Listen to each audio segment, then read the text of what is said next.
Assalamualaikum warahmatullahi wabarakatuh. Perkenalkan, nama saya Biro Nandani dari kelas 8 nomor absen 1.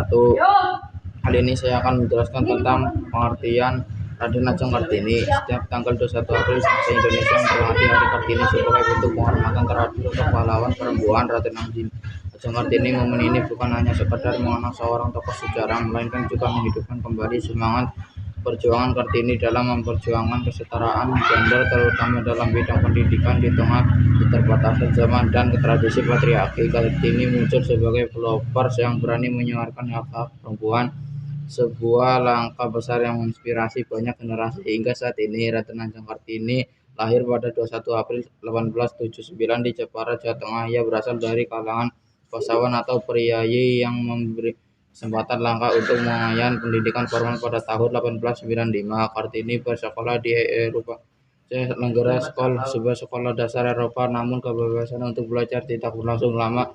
Setelah lulus dari Els, Kartini harus menjalankan tradisi mengingat sebuah kebiasaan pada masa itu untuk mempersiapkan anak perempuan menjadi ibu rumah tangga. Meskipun tidak diperkenalkan keluar rumah, semangat Kartini untuk belajar tidak pernah padam. Ia mulai mengumpulkan buku-buku pelajaran dan ilmu pengetahuan yang dibaca di taman rumah. Kegiatan membaca kemudian menjadi gerbang bagi Kartini untuk berpikir lebih kritis dan menulis. Ia menuangkan gagasannya dalam bentuk surat dan tulisan, terutama tentang pentingnya pendidikan dan kesetaraan hak bagi perempuan. Salah satu tulisan Kartini yang cukup dikenal adalah artikel berjudul "Upacara Perkawinan pada Suku Koceng".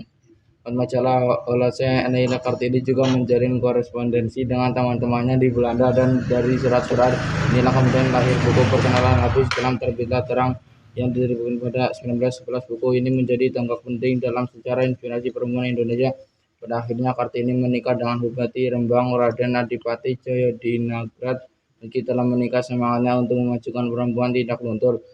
Ia bahkan mendapat dukungan dari suaminya untuk mendirikan sekolah bagi anak-anak perempuan di Rembang. Sayangnya perjuangan Kartini terhenti ketika ia wafat di usia muda 25 tahun akibat komplikasi setelah melahirkan. Hari Kartini memperingati bukan hanya untuk mengenang perjuangan beliau, tetapi juga sebagai refleksi atas kemajuan perempuan Indonesia masa kini.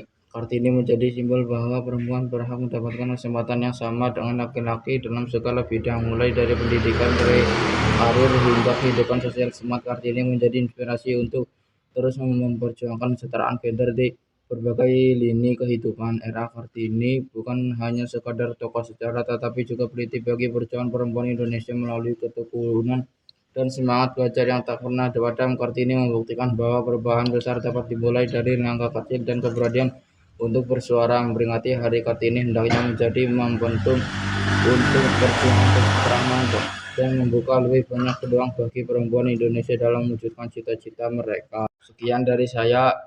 Terima kasih. Wassalamualaikum warahmatullahi wabarakatuh.